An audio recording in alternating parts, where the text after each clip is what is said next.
Έχει πολύ ενδιαφέρον να δούμε λίγο πώς βλέπει και μια ξένη τράπεζα το περιβάλλον, το επενδυτικό στο χώρο της ελληνικής, το ενεργειακό στην Ελλάδα. Σειρά είναι να μιλήσει ο κύριος Σπύρος Τσίλογλου, ο επικεφαλής για την Ελλάδα και την Κύπρο της Credit Suisse.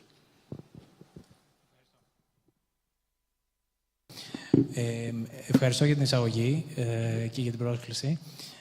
Νομίζω ακουμπήσαμε σε μερικά σημεία που είναι πολύ σημαντικά. Καταρχήν να πω ότι είμαστε εδώ σαν το investment banking κομμάτι της Credit Suisse, δηλαδή η επενδυτική τράπεζα.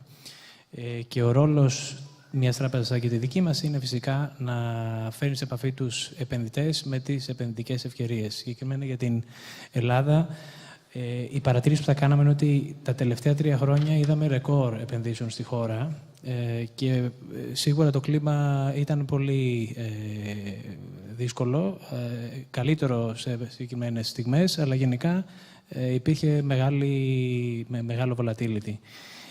Θα σημειώσω ότι οι τράπεζες σήκωσαν χρήματα 3 φορές, ανακεφαλοποιήθηκαν 3 φορές.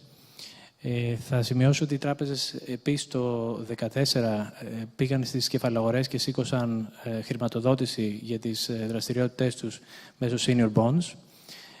Το 2013 και το 2014 άνοιξε η αγορά των corporate bonds για ελληνικές εταιρείες και έτσι σήμερα έχουμε 14 εκδότες με ομόλογα που διαπραγματεύονται στις διεθνείς αγορές. Και σιγά σιγά με κάποιες διακοπές και ίσως καθυστερήσεις, αλλά σημειώνεται πάλι ενδιαφέρον για τις αποκρατικοποιήσεις από στρατηγικούς επενδυτές. Από την μια πλευρά έχουμε τους institutional investors και από την άλλη έχουμε τους στρατηγικούς, που συνήθως στρατηγικοί έρχονται πιο σιγά και πιο αργότερα μέσα στον κύκλο του recovery. Οι παρατηρήσεις που θα κάνω, όπως έγιναν και τον κύριο Ντονόπουλο, νομίζω ότι το κανονιστικό πλαίσιο, όσο έχει να κάνει με το χώρο της ενέργειας, και ειδικά επειδή οι επενδύσεις αυτές συνήθως αφορούν μεγάλο CAPEX και ορίζοντα επένδυσης πολλών ετών.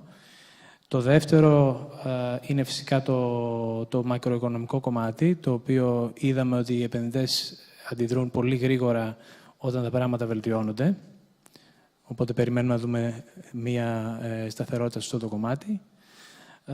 Και το τρίτο που επηρεάζεται από το δεύτερο είναι ακριβώς το κόστος δανεισμού και η αίσθηση του πόσο επικίνδυνη, ποιο είναι το ρίσκο το επενδυτικό της Ελλάδας σε σχέση με μια άλλη χώρα που αντικατοπτρίζεται στο κόστος δανεισμού του Βορρά σε σχέση με τον Νότο και ακόμη περισσότερο με την Ελλάδα, που έχει μείνει ίσως η τελευταία χώρα που καθυστερεί στο recovery.